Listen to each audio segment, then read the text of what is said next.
Hello guys, welcome back to civil and society. दोस्तों, आज का टॉपिक है, इसमें आपको बताने वाला हूँ फ्लैकनेस इलोंगेशन इंडेक्स टेस्ट के बारे में।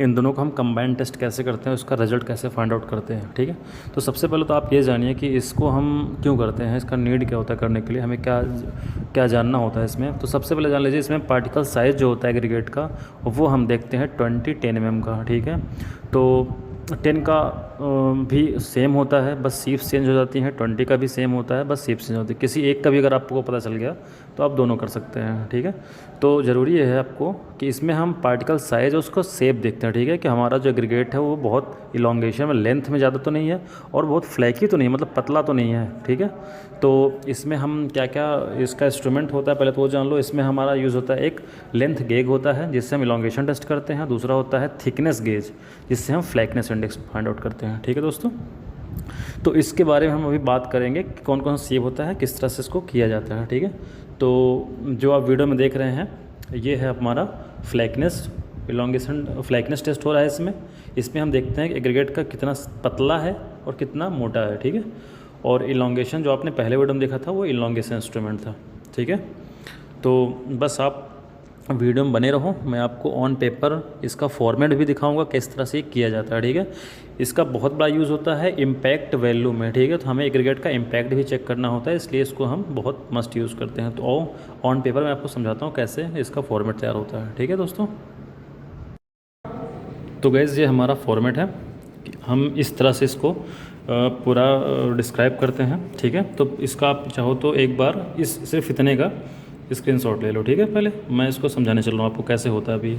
ठीक है, तो सबसे ज़रूरी चीज़ है combined flakiness and elongation index test के लिए सबसे पहले IS कोड 2386 पार्ट 1 का यूज़ करते हैं। ठीक है, ये वो है जो लिखा हुआ सैंपल बाय लोकेशन, ये सब आपको पता है, आप देख लीजिए, इसको आप अपने साइट के अकॉर्डिंग लिख दीजिएगा। ठीक है, अब बात करते हैं इस पर हम कैसे करते हैं। IS सीप्स की नीड होती है, फ्लैकनेस इंडेक्स, इलोंगेशन इंडेक्स। ठीक है, दोनों को एक साथ करते हैं, दोनों का लिमिट 15-15% हम लेके चलते हैं। 30% बाई वेट से ज़्यादा नहीं होना चाहिए। ठीक है, नहीं तो वो रिजेक्ट माना जाता है मटेरियल। अब फ्लैकनेस में हम क्या देखते हैं, पासिंग परसेंटेज देखते हैं, रिटेन्ड कितना होता है उस सीप्स पे, उसको हम बाय वेट करते हैं। उसके बाद उसमें से हम 200 पीस को कलेक्ट करते हैं, मिनिमम 200 पीस को, और उसको हम पास कराते हैं अपने फ्लैकनेस गेज से। अगर हम फ्लैकनेस इंडेक्स टेस्ट कर रहे हैं, अगर इलोंगेशन टेस्ट करते हैं तो हम फिर पास करवाते हैं। सिप्स करने के बाद 200 पीस लेते हैं, उसको हम इलोंगेशन टेस्ट, इलोंगेशन जो गेज होता है उससे पास करवाते हैं। ठीक है, बस यही होता है फॉर्मेट इसका। और जब हम 20 का करते हैं तो हमें ऊपर का भी आप भूल जाओ, इसका नीड नहीं, हमें 25 से 20 16 mm की सीप, 12.5 10 इसकी सीप की नीड पड़ती है। जब हम 10 की करते हैं तो 12.5 और 10 का सिर्फ पड़ता है। ठीक है, ऊपर का जो लिखा हुआ है इसको आप ध्यान मत दो, ये बाय डिफ़ॉल्ट है। ठीक है, तो जो भी आप 25 mm की सीप लोगे, जो रिटेंड करेगा उससे आपको 200 पीस कलेक्ट करना है, उसका वेट करना है।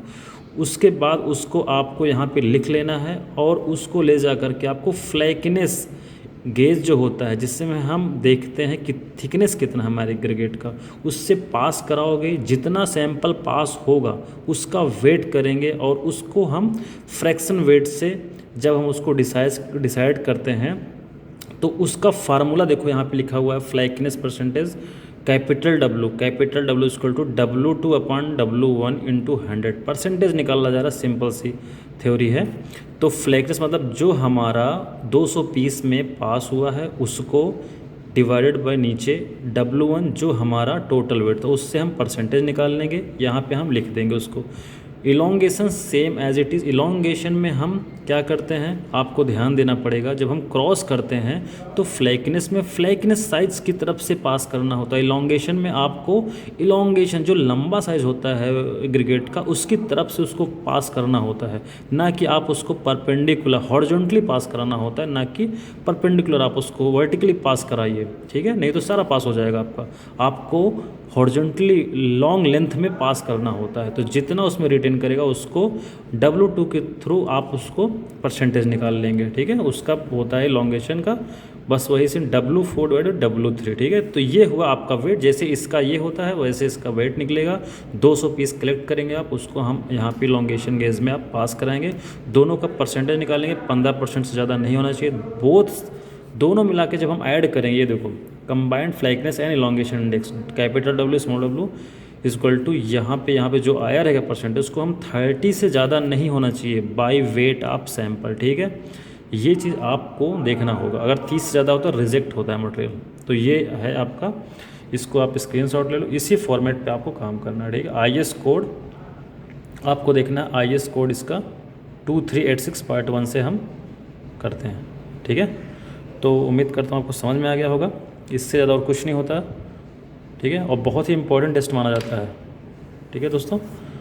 तो बस उम्मीद करता हूँ आपको वीडियो अच्छा लगा होगा, अच्छा लगा तो लाइक करो, और कुछ भी आपको यार सिविल इंजीनियरिंग से रिलेटेड कोई भी नॉलेज चाहिए हो, जो मेरे बस का होगा, मैं आपको बताने की जरूर कोशिश करूँगा। प्लीज़ कमेंट किया करो आप लोग कि क्या चाहिए आपको, क्या चीज़ आपको जानना है ऑन प्रैक्टिकल जो साइट पे वर्क होता है, ठीक है। हमें बुक्स पे नहीं जाना है, जो होता है वो बात की बात होती है, लेकिन ऑन साइट का इंटरव्यू पूछा जाता है, क्या होता है, क्या क्या उसके जो आपको कन्फ्यूज़न होता है, क्या कहाँ पे कैसे यूज़ करना है, बहुत सारी चीज़ें होती हैं सिविल इंजीनियरिंग में, बहुत लॉट ऑफ स्कोप है इसका, ठीक है। तो आप इसको बताइए, मैं उसको आपको बताऊंगा वीडियो बना के, ठीक है। Okay, thank you.